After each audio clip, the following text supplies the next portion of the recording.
Hey, it's Chris. Welcome to the Nerdist Podcast number 37, live from the Bumbershoot Festival. Well, not live, but it was live when we recorded it, and maybe you live near a wormhole, so maybe this technically hasn't happened yet. In any case, a couple quick announcements up top. I will be performing stand-up comedy jokes in Florida this week from September 23rd through the 25th. That's Thursday through Saturday at the Improv in Fort Lauderdale. Then the following weekend, I'll be at the Arlington Draft Cinema in Arlington, Virginia. So if you're in the D.C. area or in Virginia, please come out to those shows as well. Details on all that are, of course, at nerdist.com. Also, if you want to join the little nerd social network experiment that we've launched off Nerdist called The Node, send an email to node@nerdist.com. No dicks, please. If you are a pulsating mass of vitriolic aggression, do not send an email to node@nerdist.com. But if you like nerds and you like nerding out with cool people, try it out. Let us know what you think. All right, so this episode was recorded, as I said, at Bumbershoot, which is a huge arts and music festival in Seattle. It's been going on for about 40 years, and there are comedy stages there, and as a comedian, the shows are spoiling because, you know, tons of people show up, and they're appreciative, and they're super nice crowds, and they asked us to do the Nerdist podcast up there. We had an amazing time, so we thought we'd make this episode a little more music-themed. So, of course, we had Garfunkel and Oates on the show, two ladies I'm friends with. I may have turned up in a recent video that they did about hand jobs, because why wouldn't I? Also, an Irish comic that I had not been familiar with before, but he is incredible. His name's David O'Doherty. I encourage you to look him up on the YouTubes.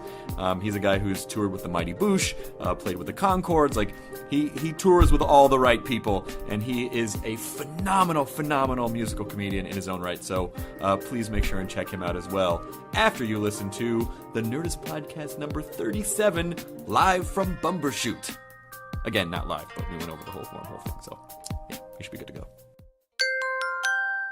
Now entering Nerdist.com.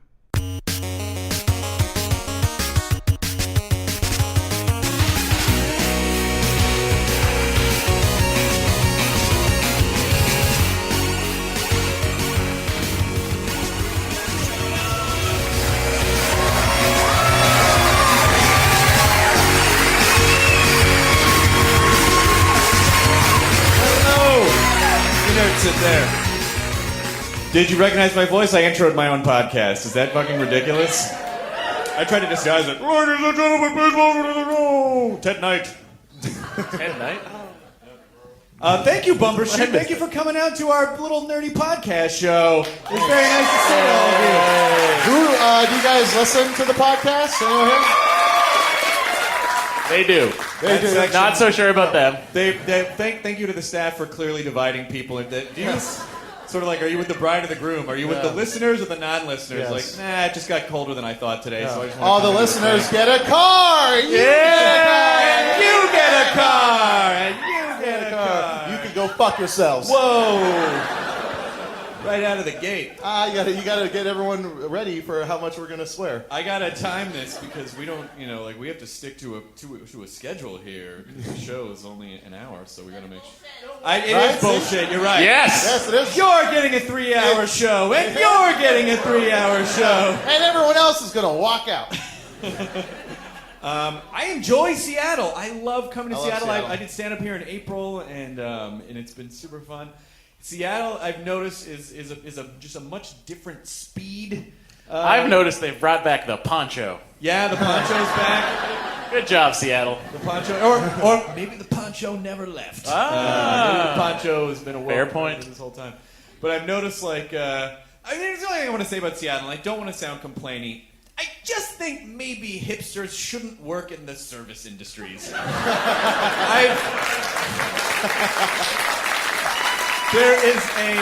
There's a great Whole Foods here. I went to the Whole Foods at breakfast the other morning. I wanted to Whole get Foods. a breakfast burrito and a wheat burrito with organic who's food. the hipster? What? Who's the hipster? All right, fuck yourself in the face. Yeah. I wanted a latte with almond milk. They say it's hard to steam, but I know a place you can get it. God damn it. How dare you hold the mirror up to me for me to see my true self? That's how the girl killed Freddy in the fourth Nightmare on Elm Street. She held The the Dream mirror Warrior? up. Yeah, Dream Warrior. Was it Dream Warrior? Dream Master. The Dream Master. Dream Warriors was number 3. Welcome to the Nerdist Podcast. He had never... That's where they got all the powers. The girl got all the powers. Yeah, and then number 5 is Dream Child. Number 3 is Dream Warriors when they're in the hospital. Yep. Number 2 is Freddy's Dead. Wait, no. So number 2 is number 2 is Freddy's Dead. They Final just right out Nightmare. of the gate. Yep. Then number 6 is Freddy's Dead. Number 6 is Freddy's That's Dead. And then they did the awesome meta New Nightmare. Wes Craven's New Nightmare is pretty good. It was awesome. Like the whole movie brought him to. God damn it, we don't have time for this. Fuck. Sorry. So I'm in the Whole Foods and let me tell you about my burrito nightmare. Things.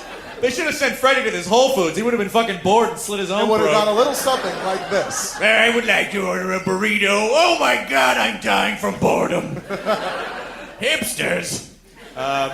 Freddy doesn't get. Actually, Freddy would get irony. Freddy would wear like a Growing Pains T-shirt, like a fucking hipster. Yeah. So Whole Foods. I ordered it. 25 minutes. Then they're in no hurry at all. And I don't want to be the LA asshole who's like, can I get me a burrito? But after 25 minutes, I was like, is it coming anytime soon? And then the guy was like, because I said I tried to politely say like, I didn't know it was I gotta go. I have to be at a rehearsal. I didn't know it was gonna take 25 minutes to get the breakfast burrito. And he just looked at me and he was like, so you don't want it anymore? I'm like, apology accepted. Thank you.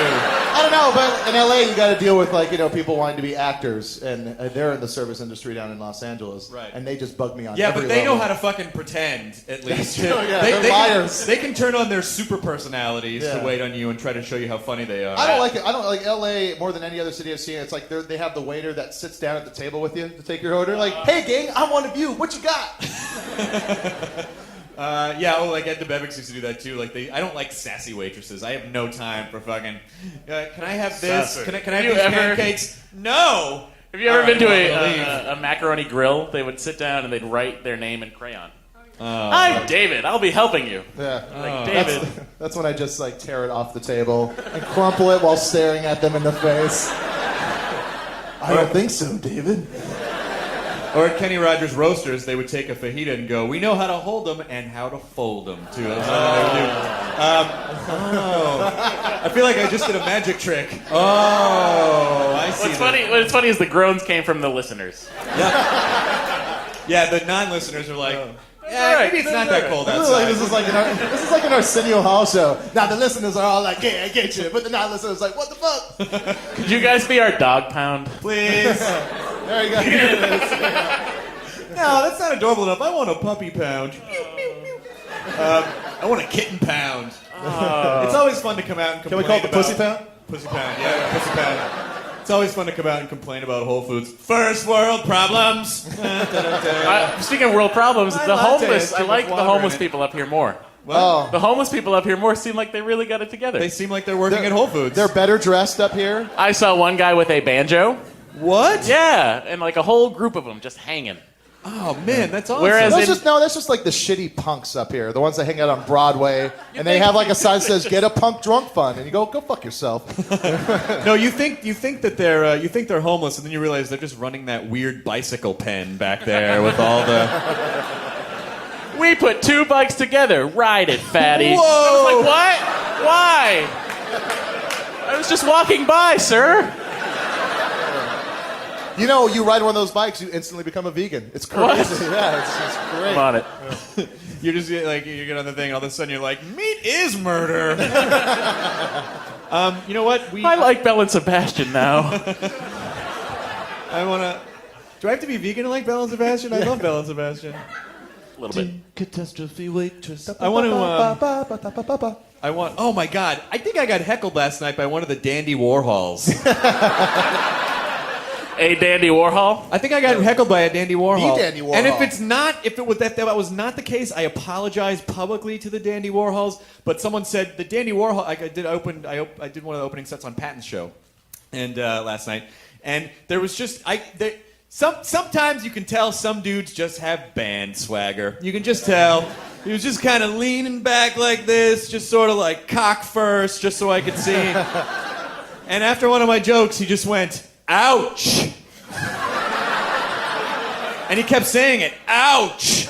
And I didn't have enough time because I was only doing a 5-minute set, but I just wanted to say, like, you know what? I know you're in a band. I can tell you have the I should be on stage right now because I'm better than you swagger about you. And so that was kind of You a should weird... have said, I never thought you'd be a heckler because being an asshole is so passé. That's all right. I'm gonna form my retro pop art band Sasquatch, where I dress up as Sasquatches and then just put pop art behind me. Oh, nice. Nice. That's terrifying. I'm gonna dress up as multiple Sasquatches. Great. Can I be your... Sasquacies. All right, so I apologize to the Dandy Warhols if that was actually not the case. I want to bring out a guy that we are trying to continue his record of appearing on every show at Bumbershoot. Ladies and gentlemen, please welcome to the stage Mr. Doug Benson! Over there.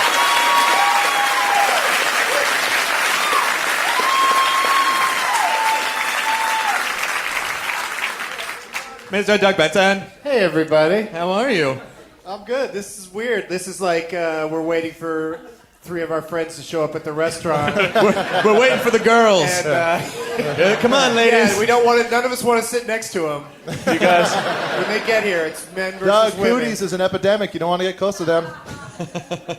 I feel like I'm hosting some kind of weird studs type show where I've got the. Yeah, bring out the girls. I was on match that us show. up. Did I ever mention that? I was on studs when I was in college. Isn't that what led to... No. She does not believe you. Well, I am not listening to this you should podcast believe anymore. it. He was on a lot of horrible TV shows. Yeah, it's true. No, you Let's can say talk it. about shipmates. Yeah, I know. Oh, my call it resume is shitmates? a graveyard of failure. Shipmates. I will say the one thing about Shipmates that I love doing is I kept turning the show down, and they kept coming back with more money. And I'm like, I don't want to do Blind Date. And so finally I said, I'll tell you what, I will do the show if you let me say whatever I want. And they said, sure. And to their word, they did. Because no other dating show at the time would have let me sign off by saying, be sure to root for Gryffindor in the upcoming Quidditch trials, which I did.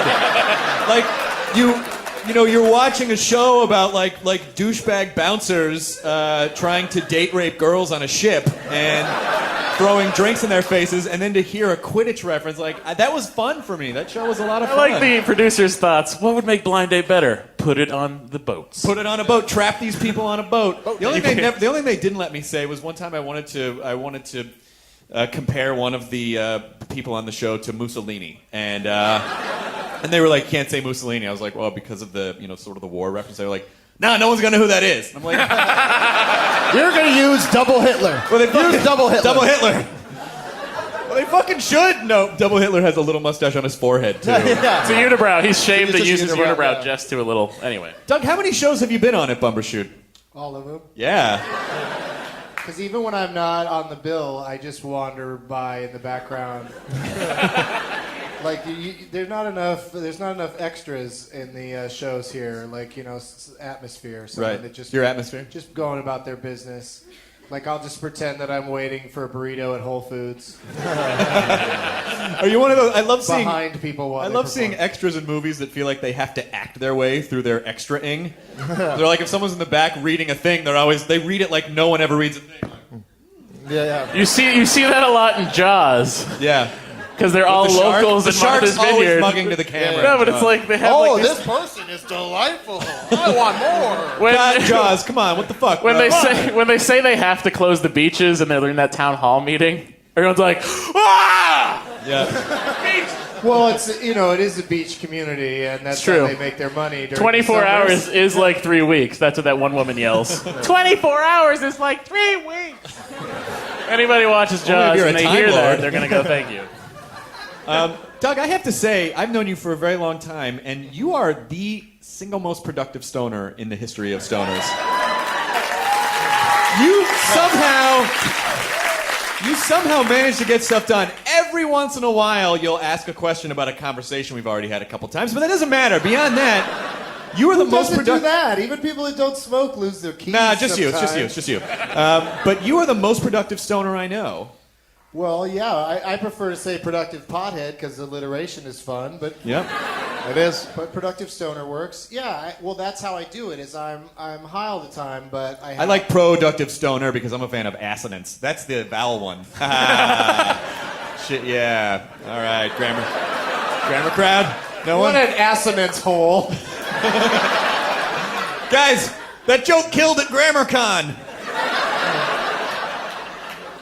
What is it, I don't Doug? know why there's a business card on the stage, and I fell for it and picked it up, and now apparently I'm going to die within 24 hours, it says. 7 days. I don't know what it is, but I'm not going to say it out loud because it would promote this thing, whatever it is. Is there a note? Yeah, well, it's a good thing There's we're no just taking note. up time talking about it. Anyway. Uh-oh. There's a couple more over there if you want to. Let's get him. So I'm very productive. Is that what we were talking about? Yeah, you are incredibly productive. You have Doug Loves Movies. You have the Benson Interruption, which is now going to be a television program. Yeah, I have a new CD DVD called Doug Benson Hypocritical. Which camera do I show this to? There we go. It's over there. We're on camera too. That's in stores if you know how to search through stores until you find out that it's not in that store. So the best way to go is with a digital download or order it over the People really want you to throw that out there. I do like a contest when I write on Twitter. If you approach me on the grounds of Bumbershoot, if you're the first person to walk up to me and say whatever that day's phrase is, then that person wins. So I have to give it to whoever does that first. That's the phrase. Very clever. Very clever.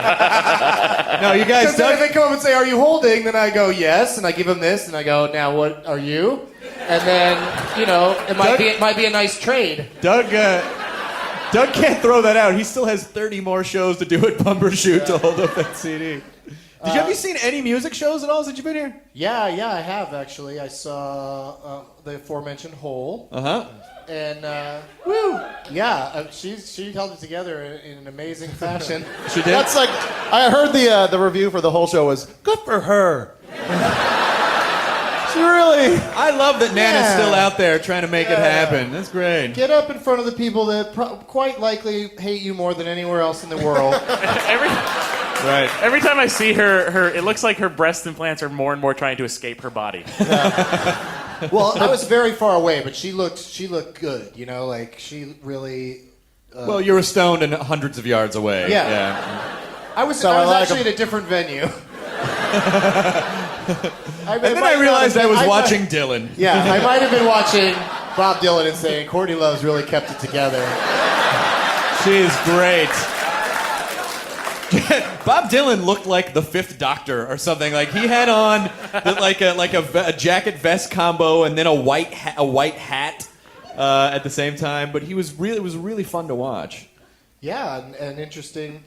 I was wondering why if the younger people there could understand a word he was like, if they knew any of the lyrics. Nope. Yeah, because I was, I thought at the beginning where it was just all gravel, it was like, I'm Batman. Like I thought that's what I was gonna hear. Lucius, turn this machine off when I leave. I know Lucius. who you are, Bruce. No, I can't. I gotta talk like this. Just like a woman, Lucius. This feels just like a woman, Lucius. But then his voice warmed up, and then he sounded fine.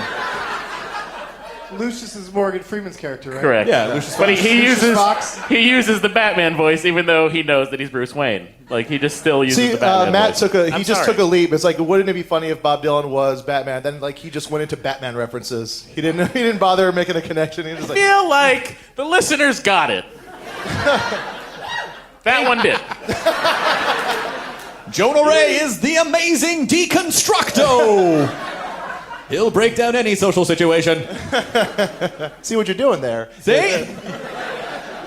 I want to bring out. Will you stay with us and I'd sort love of to. fuck around? Love to sit here and hold a microphone and let me watch really- other people. Yeah. What are you in the Dandy Warhols? Ouch! Ouch! Ouch! But he's obviously a big fan of you. Like you had such a. Like you didn't seem to like the guy, and he made the effort to come sit in the front row. At your He show. came for Patton's show. He didn't come to see me. Maybe he I maybe see he what meant you're like saying. I could see him like other white guys like myself with strategically shoveled hair and a girlish sense of fashion. Like we we're enemies in the wild. What it if he's feels like such a poser that he came to Patton's show because he really loves Kings of Queens? Like he just came. I love that guy on King of Queens. I gotta go see it. Spence? Ouch. Ouch! Ouch! This morning, Chris said to me, he goes, "I think the guy from Dandy Warhols was in the front row of my show." And I go, "Did he look and dress like you?" And Chris goes, "Yeah." And I went, "Yeah, that's probably That was him. Yeah. I mean, the name Dandy is in the title. All right, I want to bring out our first guest.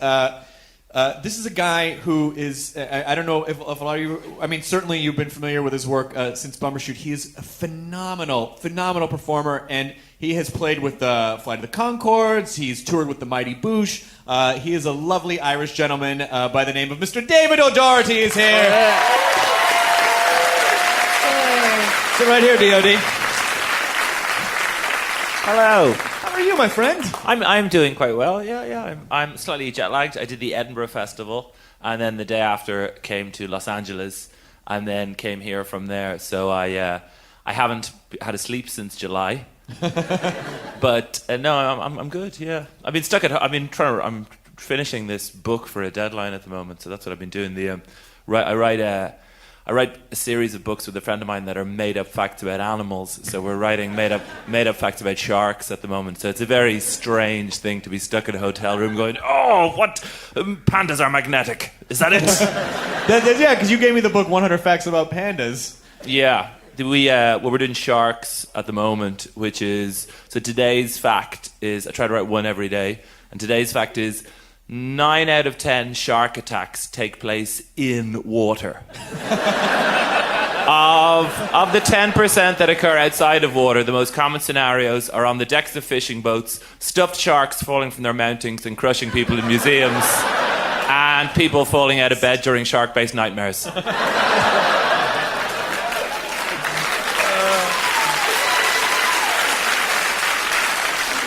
Or in the movie Deep Blue Sea, because as a side effect, the sharks got smarter.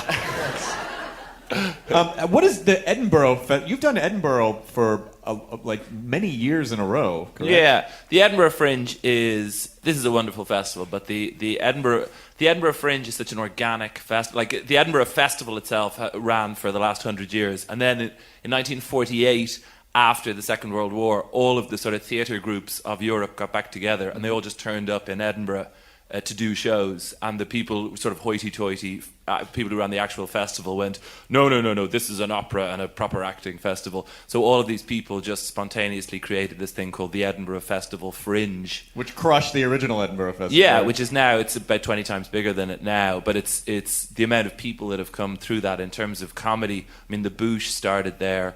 Like Garth Marenghi's Dark Place started there, League of Gentlemen started there, Alan Partridge started there, so it's such an exciting, it's like the Tour de France of the year, and that you just go and you see people have been touring the world or whatever for the rest of the year, and then they come back with their golden hour. So you get to see, like Daniel Kitson is probably... He's the greatest comedian working today, and he's never done anything in TV. He's never done anything. There's one 3 or 4 minute clip on YouTube, and he does a new show there every year. You know what's amazing? Because every year I kind of go, maybe I should try to go do Edinburgh. And then when I realize, like, well, most of my references are too America-based anyway, I know that the process, I mean, you do like 28 shows, 28 days in a row, and you have to get people to come out to those shows. So what is that process been like since when you started, like up to now? Yeah, the best line about Edinburgh is it's not a sprint, it's a marathon, but it's a marathon you have to do at sprinting pace.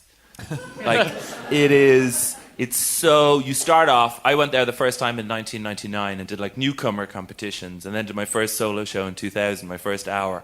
In the first 3 years, nobody came. In 2000, one night there were 5 people at the show, all of whom had won tickets on a radio giveaway.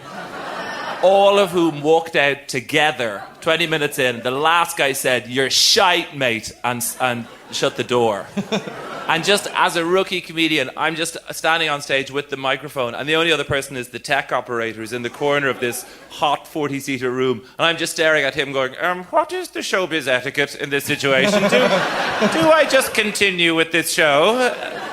And he very quietly put up the music, which was like the Smiths or something. I was like, oh God. I don't think that guy understood what the word mate meant, because that's a friendly salutation as he was leaving your show. You could do what, the comedian Red Fox? Yes. Red Fox is a very famous comedian who was on Sanford & Son. Did you get Sanford & Son in Ireland? Yes. Okay.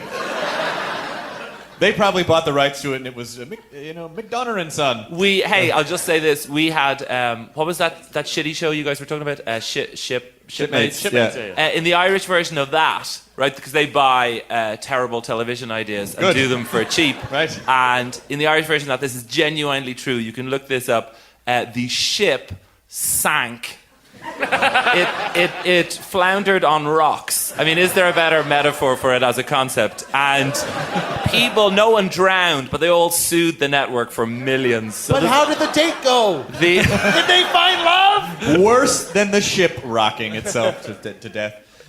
Hey, Chris, Sanford's was based on a British show.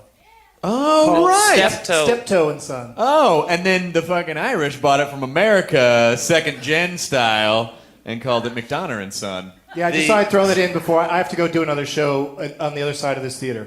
Do you? So I'll see you guys in a bit. Doug's gonna shoot for the 1/3. I'm actually a guest on that show, so I got to take off in a bit. Oh yeah. Well, when Red Fox used to perform in Vegas all the time, and he came out to do one of his late shows, and they played him on with the Sanford and Son theme, and he comes out, and he sees 6 people in the audience, and he stops and he goes, "What? 6 people? I ain't performing for 6 motherfucking people." And he just walks off stage, and the band, not knowing what to do, just goes back into.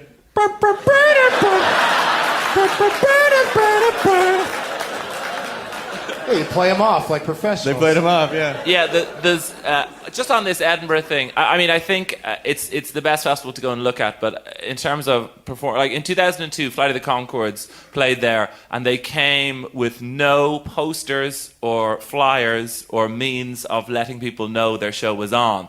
And so for 28 nights, played to between 6 and 12 people. All of whom were comedians who hadn't paid in and were going back to see the show for the 6th time because it was the best thing ever. And then they also, they nearly got thrown out of the festival. I played piano with them in that show. They nearly got thrown out because Brett, you can print off 20 complimentary tickets. So you walk around the city during the day and give them to hip people who seem like they might dig the show. And they printed off their tickets and were so broke they decided to try and sell their complimentary tickets. And the trick that they employed was to stand outside the official Fringe box office. And as people went along looking for tickets to Steve Coogan or Bill Bailey or whatever, Brett and Jermaine would approach them with this envelope and go, "Hey, you looking for tickets?" And the person would be like, "Yeah, looking for Bill Bailey tickets. I'll just see what I've got." And they'd go through the envelope of Flight of the Conchords complimentary tickets and go, "I've got one here for Flight of the Conchords. I can do it for maybe £5. Interested in £5?" And they managed to approach the head of the Edinburgh Fringe. And so we're going to be thrown out of the festival, but I think he or she went to see their show and then quite enjoyed it. So that's... Oh, that's good. Well, yeah, because I know a few years later they had gotten to the point where they had a Flight of the Conchords tribute band was playing there called Like of the Conchords. Yeah, that's true. And they got a bigger crowd as well than Flight of the Conchords did. We did a tour. We did an Irish tour. We did 3 gigs in 2004. We did Reading Town Hall to 8 people, and then we did Portlaoise in Ireland to 16 people, and then Flight of the Conchords came back this year and did 2 shows in Dublin, and the 2 shows sold out, 2,000 seater for 2 nights, and they sold out in 16 seconds, which was the same number of seconds as people there had been to see them 4 years previously. That's funny. Mike Furman and I played the Vancouver Comedy Festival with them one year, and they put us in this bar because we were music acts, and so they put us in this bar. But then they just let regular people in who didn't buy tickets to the Vancouver Festival, so everyone there had no idea who any of us were, and because they thought it was a music show, they just talked loudly over the music the whole time. And Mike, I'm loud, so I can kind of compete with them. But then just Brett and Jermaine on stage, well, I guess we're supposed to just keep playing then, right? And, competing with this loud, obnoxious Vancouver crowd. Your New Zealand impersonation was pretty good. You've been moving towards an Irish impersonation in talking to me for the last few days. And because I can't not say your name David O'Doherty. What inevitably happens, people in this country love to approach me and do their hilarious Irish impersonation. It's always offensive, borderline racist, It's always "Oh, you're from Ireland. Diddly-dee, there's a bomb in me potato, to be sure." Arr. David. Diddly-dee. Sounds like someone could use a shamrock shake. You'll never get me, Lucky Charms. I'm from Ireland. I apologize for that.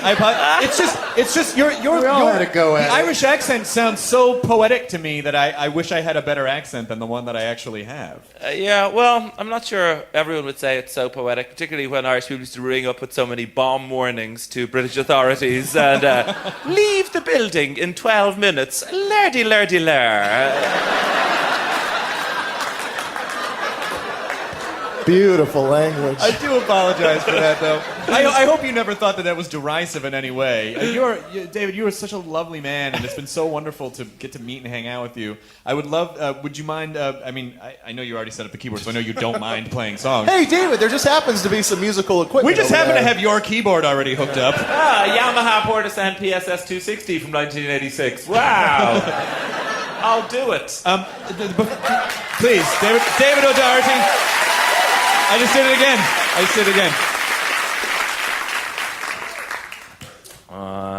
Yeah, well, I guess this is my sort of introduction to your nation, and not that I'm very famous at home. I don't want to be very famous, and that is going pretty well. My name is David O'Doherty, and this should answer any other questions that you might have. FAQ for the DOD, FAQ for the DOD, FAQ for the DOD. Frequently asked questions for David O'Doherty, FAQ for the DOD.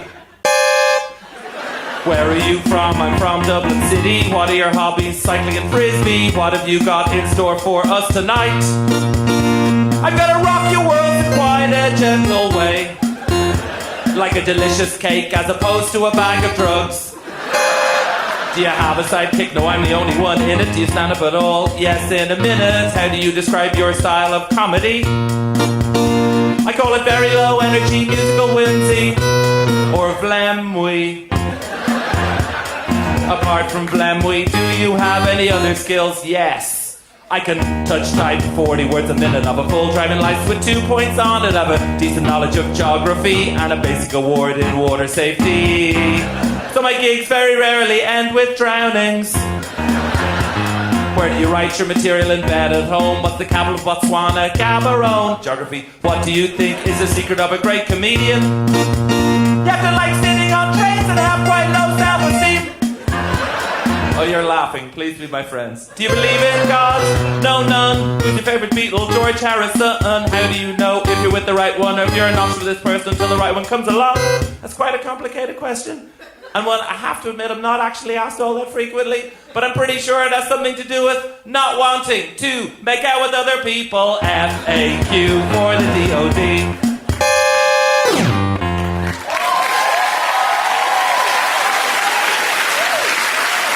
Yes, please.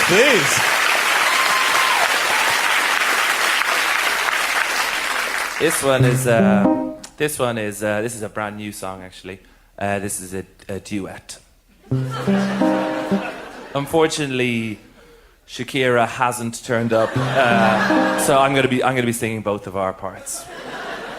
It's a rainy night. I lie in bed, tucked up and warm, out of the storm.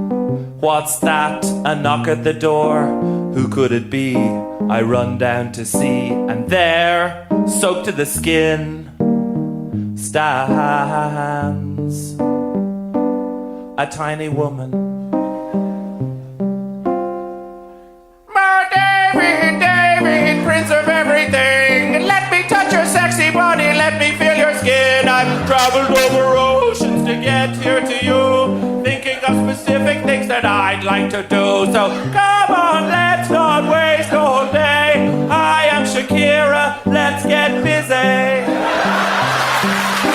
And I'll be honest, I'm filled with questions, really. The first one being, Shakira, are you sure that you've got the right address? Yes, I am, David, and soon you'll have my caress on your balls, lole, lole. But Shakira, how do you even know who I am? I've watched your videos on YouTube, your albums in my van. You have a van, a brown transit van. But Shakira, don't just think this might be some weird obsessive crush on your part that's gone awry. David, look at my hips, they do not lie. And her hips are 100% not lying. And I realize I'm going to have to seize the initiative here because this is a ridiculous situation. Shakira, grab a hold of your lusty South American horn for 1 second and think about this. You know, supposing there was a vibe between us. Geez, what chance would we have? I'm away most of the year doing gigs, and so are you. So in order to see each other, we'd have to tour together. And that would be shit. Because the people who like you would be baffled by me. And the people who like me would find you funny for about 30 seconds. They'd be like, yeah, seriously, that's enough Shakira, David Q, come on now. But they are our dreams, Shakira. And while my dream involves playing, you know, in rooms of about this size and on podcasts like this, I'm sure yours involves like football stadiums and arenas. And comedy doesn't work in arenas. It's always shit. It's just greed on the part of comedians and promoters. But they are our dreams, Shakira. And if we don't have dreams, what do we have? And suddenly a look of epiphany comes across her face because Shakira sings, without dreams, then we just have sleep. And luckily the airport bus just pulls up at the gate. I had phoned it up and it is there. And I go, Shakira, I think it might be time to go. And so she lifts up I help her with the bag. She's brought all of her stuff. Like not just overnight stuff. She's got like saucepans and a George Foreman and everything. And I help her on with them. And as she climbs the steps, she turns and she sings, now I completely see the point that you're making. Even though my tiny heart 'tis breaking, I'll walk away and you forever miss. Please don't ever tell anyone about this. And I say, no, of course not, Shakira. Oh yeah, can you do one more? There's definitely time for one more. Definitely.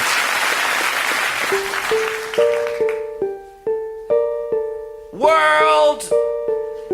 You can mess with me once, and you probably get away with it. Mess with me twice, and chances are I still probably won't remember, yeah? But mess with me numerous times across a concerted period in a similar way. Think you're gonna get away with it? Well, you're wrong. Because I'm gonna lampoon you through a comedy song. I'm talking about my beefs 2010, things I've encountered again and again. My beefs 2010, excuse me while I unleash a celebrity news, stop appearing at the end of real news. You diminish real news. And the death toll from the Pakistan flood could rise as high as 30,000. Christina Aguilera's cat has alopecia. Fuck off!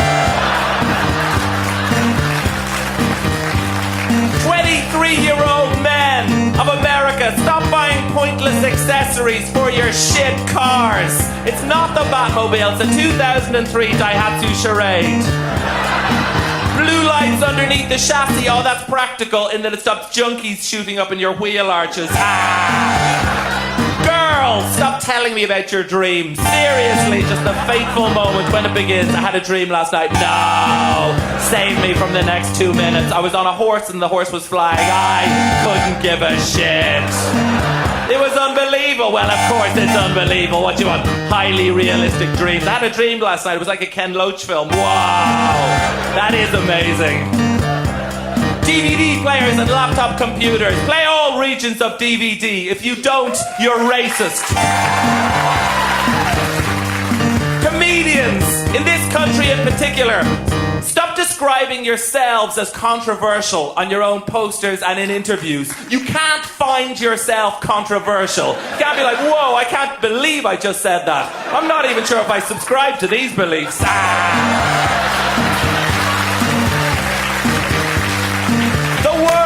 Hyperbola. How dare you be spelt that way yet pronounced that way, especially as I've been saying hyperbole for 34 years now, including twice in a radio interview recently, after which I received 6 of the most pedantic emails you have ever seen.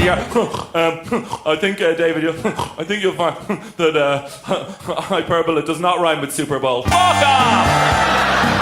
Fine, finally, people who constantly update what it is they're doing on the internet in the form of status updates. From where I'm sitting, it seems like there's two main schools of status update. The first and most common is make your life sound as awesome as possible. And that'll be like this. Just had a picnic up a hill. What a perfect day. Fuck off! I know what you're like. You're bipolar. You cry for half an hour every morning. But even more pointless than that is the other one. About to make an omelette. No! You are about to undertake the mighty omelette. This shit could go anyway. Somebody alert CERN. Alert NASA. You might create a new element. Clear a space on the periodic table for omeletium. Sort it out, world. If you don't, then you risk being part of my Beast 2011. Thank you. Mr. David O'Doherty.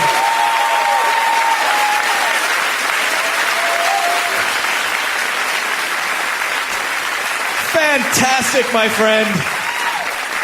Fantastic. I heart you. I just realized that saying your name, David O'Doherty, is like every time I saw you, were like, hello, Chris Hardwick. Yeah. Like it's, yeehaw! Why does he have to do that every time? That was phenomenal. Thank you so much for playing the song. Your father was actually a really famous jazz musician, correct? Well, as much as you can be a famous Irish jazz musician. Miles McDavis? Oh my God! I love his work. The Birth of McCool. Here we go again. My you totally just. My father, he was the one. I mean, I play. You won't have been able to tell on the podcast, but that wasn't me backed by a full band. That's a tiny keyboard because he played the real piano, and I wanted to be a jazz musician. And then the moment when I was practicing quite hard, and I was about 17, and he literally said, "You can't polish a turd," while listening to it, which is sort of beautiful because it is a strange kind of American Idol world where you're just told, like, if you just have to want it more than other people, just go for it. And that was my dad going, nah, that's bullshit. You just got to be good in the first place before you bother your arse having to go. So thanks, Dad. Thank you. David O'Doherty, everyone, please stay with us. Will you stay? Stay. We can have a big round table. Your next guestesses, you may have seen from... Guestesses. Yeah, there you go.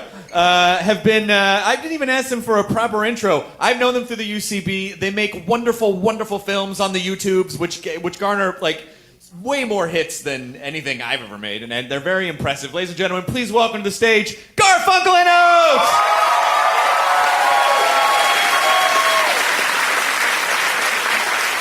Sit down your guitars. Yeah, Hi, guys. some ladies. Woohoo! Ladies. We already ordered, so I hope you like cheesecake. Yeah. I actually had someone send me a text asking me to dinner, but he'd already ordered. What? That's real. Yeah. This guy got my number from a friend of mine, and my friend, without asking, was like, here. I'm like, thanks, And this guy sent me a text. I don't know if I'm quoting it perfectly, but it was like, hey, got your number from Dory. Was wondering if you'd like to have dinner, but if you would, you should hurry because I just ordered. Oh, wow. I'm in Pasadena, which is like 45 minutes away. By the way, this is Stuart. What? Nice. That's called a flash date, where it's like, you gotta have it right now. You wanna go out to dinner? This second! I was like, wow, I was like on my way. He should have sent you like a photograph of the meal that had arrived as well. Like, you interested in this? It Come looks now. really good. You should hurry How up. about now? How about now? And then just like his wiener next to the steak, like, huh? I just want to give you a layout of what could be in store for you this evening. I'm an efficiency expert. I wish I had a wider lens. It's like, what girl's gonna be like, oh my god, yes, where are you? I'm on my way. It obviously it must work at some point because she went on a date with him. This was the weirder thing. I had, well, not maybe weirder, but I also had gone on one date with this guy. Like maybe. No, also, I didn't go on a date with him. Yeah, that's true. Yeah. Is this guy just trying to plow his way through every musical comedy duo? I've been out with him a couple of times. I just got a text from Furman. Furman is giving him a hand job. I don't think he knew that we knew each other, which was really kind of funny. And then so he had emailed me maybe 10 minutes before Ricky got a text from him. So when Ricky texted me, like saying about this text she got, I was like, oh my god. So I just emailed him back, hey, how's dinner in Pasadena? Oh shit! Wait, so he emailed you? Was he just covering like all forms of communication with some other girl like on a teletype? Right, I don't know. He was just like, hey, I really miss you. We should hang out again. I just think you should tell everyone this guy's name so we can publicly shame him. Stuart something. Okay. Yeah. I didn't know his name. I didn't know him. I like met him for 8 seconds through my friend. My friend's like, here's her number. I'm like, okay, in the future. You have to ask me. That's Yeah. not a friend. No, well, That's not something. my friends friend's should like a stoner hippie guy. He's like, sure, man. Is here it you Doug go." Benson? No. Okay.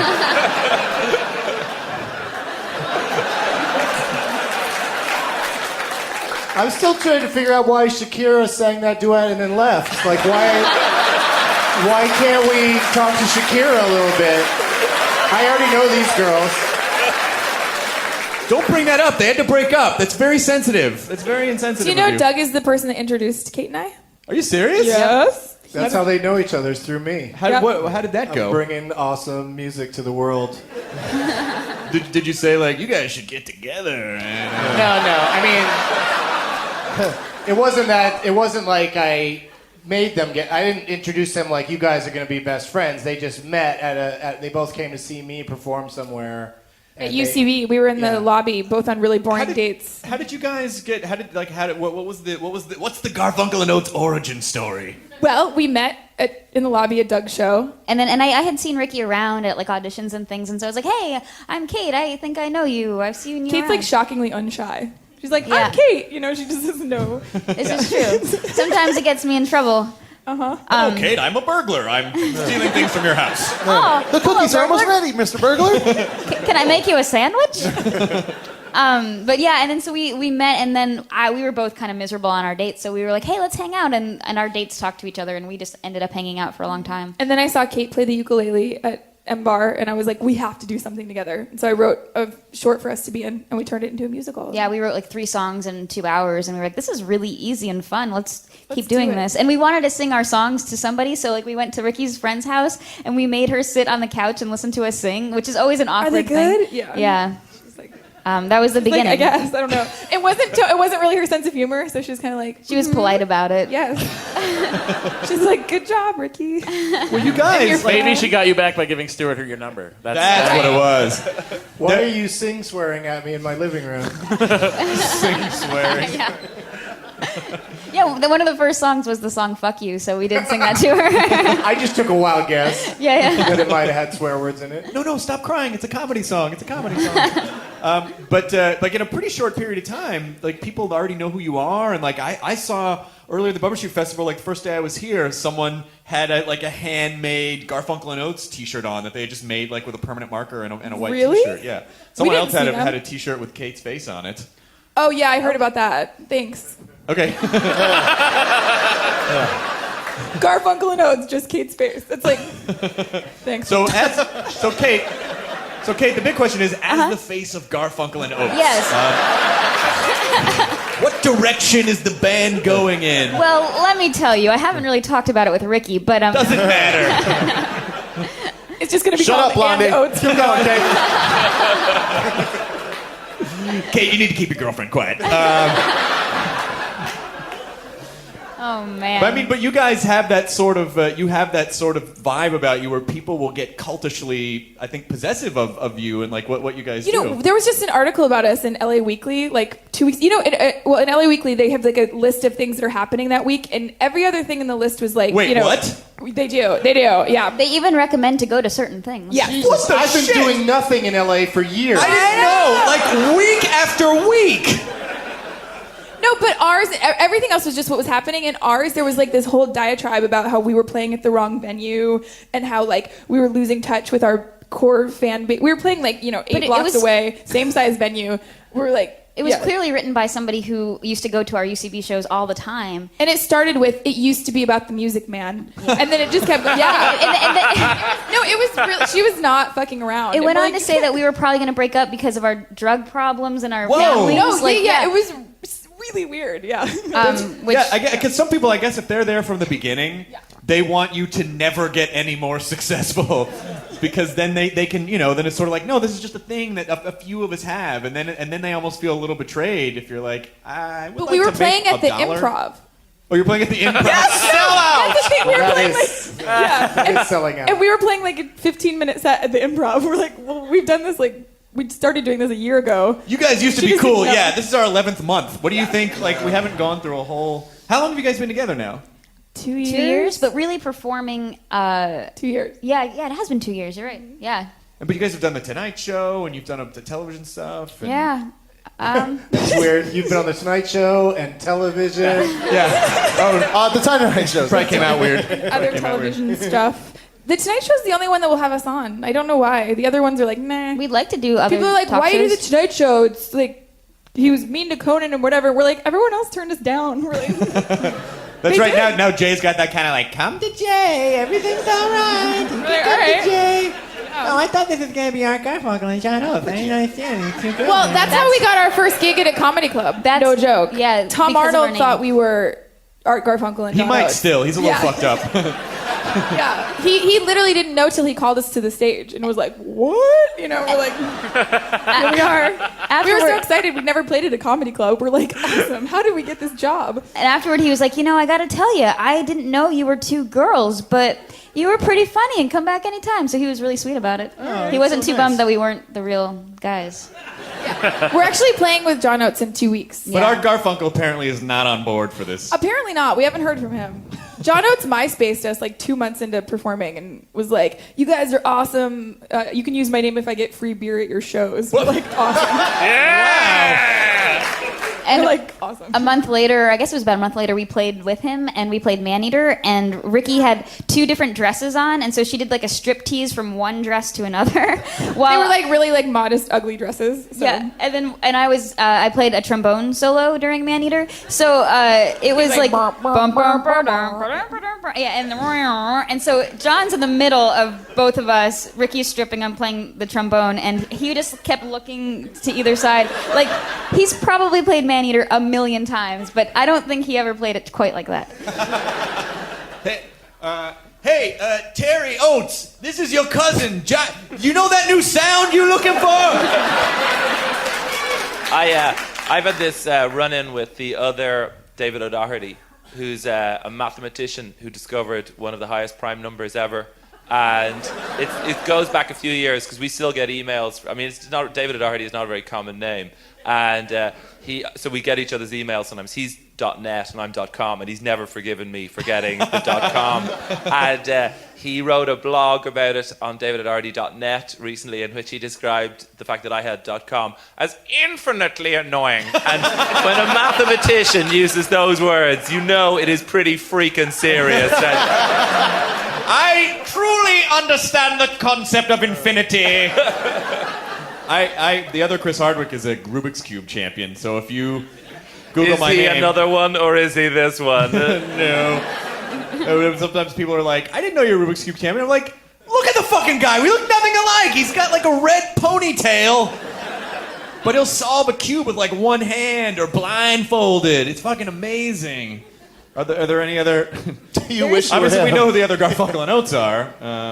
But You mean people that have... There's another Kate Micucci that I know of. what does she do? Yeah, I don't know. She's on Facebook, and she looks really nice, but she's never written to me, and I didn't write to her. I thought, what do you Someone say? made a fake Facebook page of me, not like a fan page, like an actual page, and they keep friend requesting me. And I'm like, no, it's cool. There's a young Hawaiian Matt Myra that is slightly Filipino looking, and his friends will friend me all the time. I think they think I'm him, but I'm not him. You are slightly Filipino looking. That's there's a Jonah Ray in Los Gatos, California, and recently he got his girlfriend pregnant. I follow his blog. Yeah! Yeah, other Jonah Ray. Any other Doug Bensons? There's like 7,000 of them. There's a lot of them, but I'm the only real one. Yep. I'm the only one that's done something with his life. Well, you guys, I would love for you to be able to close the show with a few songs. Do you mind? You mind hopping up there? Yeah. Ladies and gentlemen, Garfunkel and Oates.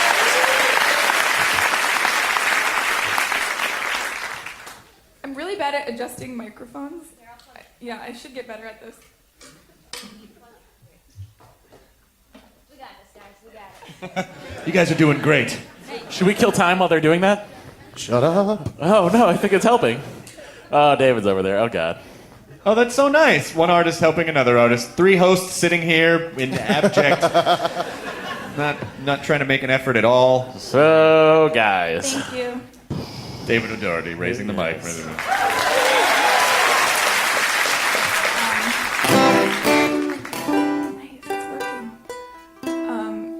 So this song is how a one-night stand would go if Kate and I were really cool.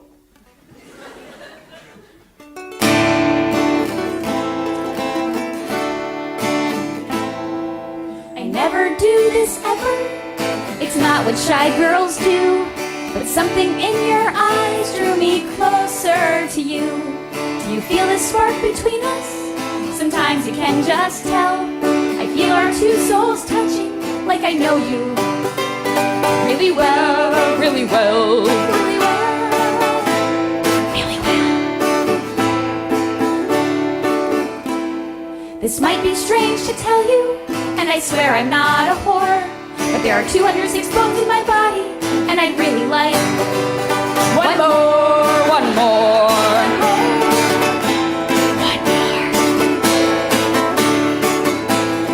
I'm like Crimson Stone, I'll make your bed rock. You're like a parking ticket, so fine. Jean-Claude Van Damme, you're sexy. Let's get horizontal and combine, cause you're fine, you're so fine. Oh baby, you're so fine, you blow my mind. Hey, you can call me Coffee Bean, cause I know just how to grind. Hey, your thighs are Thanksgiving, your stomach's Christmas. Gonna visit in between the holidays. Energizer Bunny keeps going and going. We strike up a match and I set you ablaze, cause you're fine, you're so fine. Oh baby, you're so fine, you blow my mind. Hey, you can call me Coffee Bean, cause I know just how to grind. Hey, hey.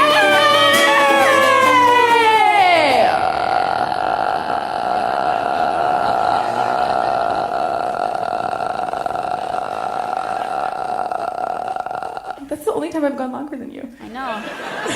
That was crazy. Shoot, would you look at the time? Gotta go, this has been fun. Hey, lots to do in the morning. Gotta help my friend move. Gotta do my taxes. Gotta check my email. Plus it's Arbor Day Or Labor Day. Hey, Where the hell did I put my bra? Oh. Hey. Wait, what? You think we're dating? However, could that be? Cause we just had sex and it meant nothing at all to me, to me, to me, to me. And also love. How could we be dating if we never held hands? We held onto the bedpost but we never held hands. You got inside my body but you didn't reach my heart. We raced it to the finish but I guess we missed the start. There's no way we're dating cause we never held hands. How could we be dating if you never took me out? Ooh, no, it's gross, resentment, you just made me scream and shout. Ooh, there was no love ambition, but you taught me new positions on the way. The Jackson Pollock, The corned beef hash. the moon landing. You may know my body, you don't know my soul. You want the donut, but all you're gonna get is the hole.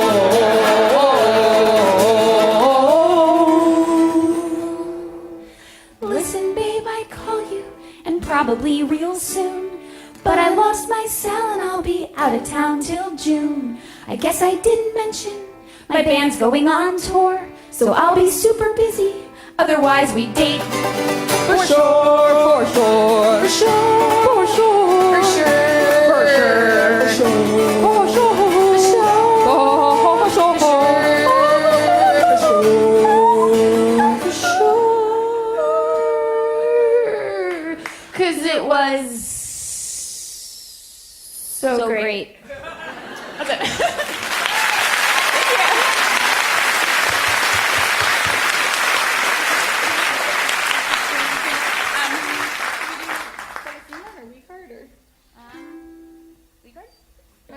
Yeah. Okay. Is this one, well, Doug, this one's for you. Yeah, this is for Doug Benson. It's about pot. It's super original to dedicate something about pot to you.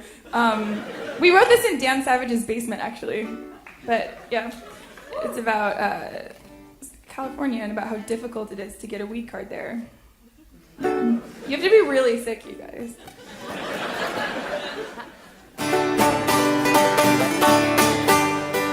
Everyone knows marijuana is dangerous and medical pot is really strong. Why it's so hard in California to get your weed card unless something's really wrong. Gonna gonna pay a visit to my doctor. It's a long shot, but I gotta try. She hands me a list of all the ailments I can have to qualify. Can't believe what I am reading. This is just what I've been needing. A government supply to get legally high. Weed card, that's what I need. Hardly ever okay, always. But it's not an addiction, cause my doctor gave me a prescription. For having headaches, bad dreams, or anxiety, propensity for drugs or alcohol, anorexia or obesity. Too bad you win. Either way, you win. Carpal tunnel syndrome, color blindness, is stuttering, tooth decay, fatigue, depression, motion sickness, impotence, or TMJ. You can smoke to quit cigarettes for asthma or your motherfucking Tourette's. It's a dream come true. There's nothing pot can't do. Weed card, that's what I need. Hardly ever okay, always. But it's not an addiction, cause my doctor gave me a prescription. Bring her down now, got back pain, need Mary Jane, can't handle this, need cannabis, got a stomach ache, got a wake and bake, have an injury, need THC, get fucked up for your hyperhidrosis, which is sweaty palms in case you need a diagnosis.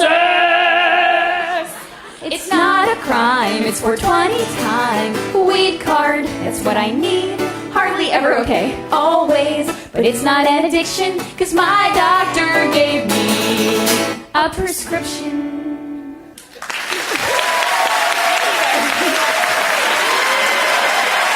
Doug, there's your weed card.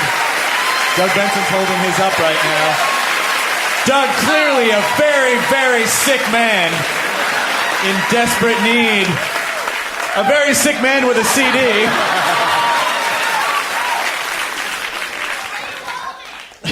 See, she's still trying to get the... Dude, what's been your biggest challenge as a just because I'm in a musical comedy duo, so I'm always curious to ask other duos, like, are you guys...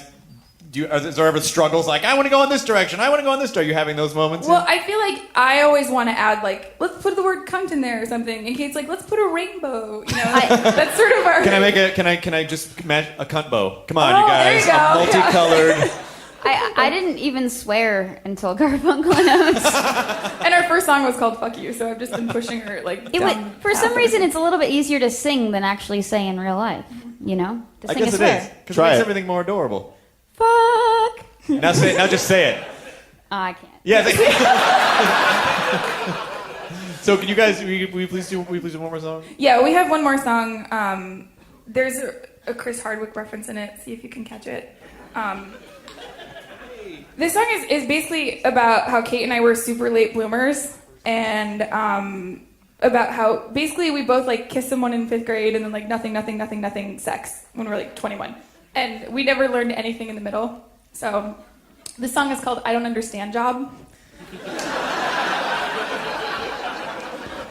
And we made the beat ourselves, which you'll probably be able to tell because it's amazing. It's awesome. And so here it is, yo DJ.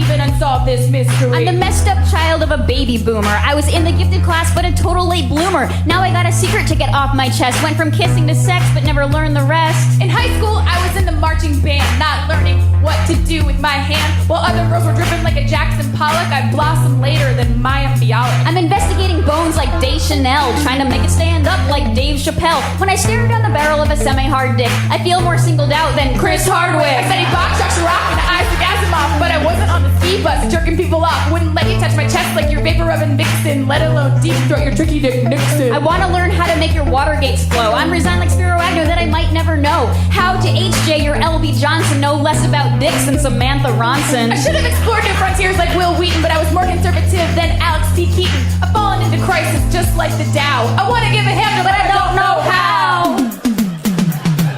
Hand job, bland job, I don't understand job.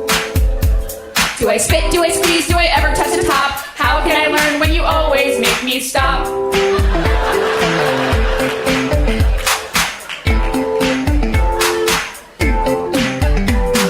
Now I'm on a full-blown investigation to unlock the secrets of ejaculation. I need a translator like I'm reading Balzac to crack the Rosetta Stone over your ball sack. The top is the part that confuses me the most. It looks like a silly putty Pac-Man ghost. Sometimes it's Jello Jiggle and sometimes it's denser, but they all look like a Darth Vader Pez dispenser. Like Sam Jackson, I'm not as good as Shaq when it's soft and flabby like President Taft. It's like a deep South queen that you want to make straight. Will I make it up right if I move it like a shake weight? Move it like a shake weight, move it like a shake weight. Now I'm pumping like brakes that aren't anti-lock, trying not to go psycho on your Alfred Hitchcock. I go a little faster and then I retard. It's like a hamster that I don't want to squeeze too hard. I'm working my hand till it gets arthritis. I'll be holding till I get the golden touch of Midas. I think therefore I am getting my day card on till I fully comprehend your Marcia Gay hard on. The biggest throbbing question of all, seriously, what do you do with the balls? Do I roll them like dice? Do I mold them like clay? Do I tickle them like Elmo or throw them like a party? Should I move them all around or cup them slow? They're like the two critic puppets from the Muppet Show, just sitting there cranky and superfluous. How about I don't touch them unless you insist? Hand job, land job, I don't understand job. Do I spit, do I squeeze, do I ever touch the top? How can I learn when you always make me stop?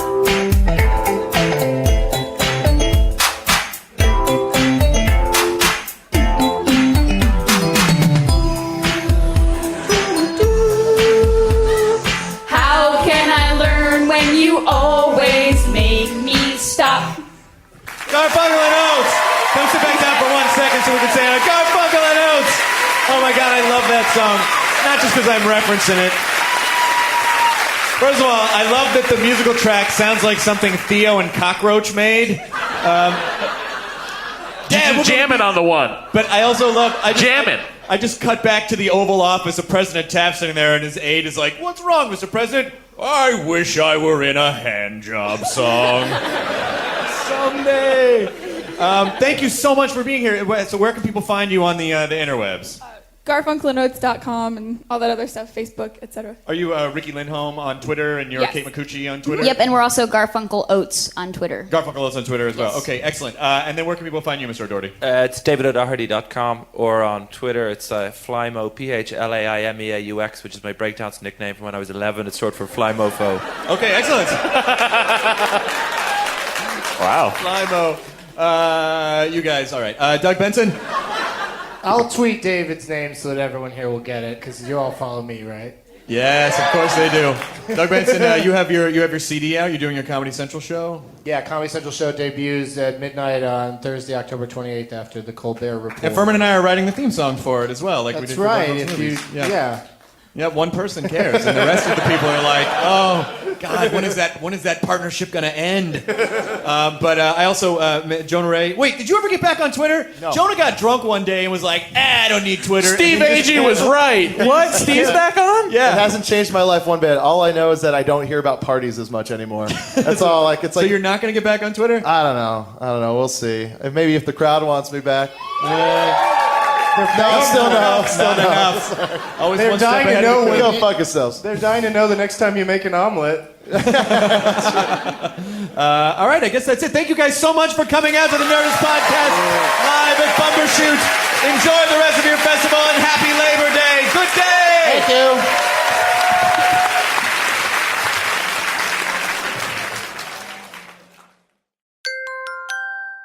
you. Now leaving Nerdist.com.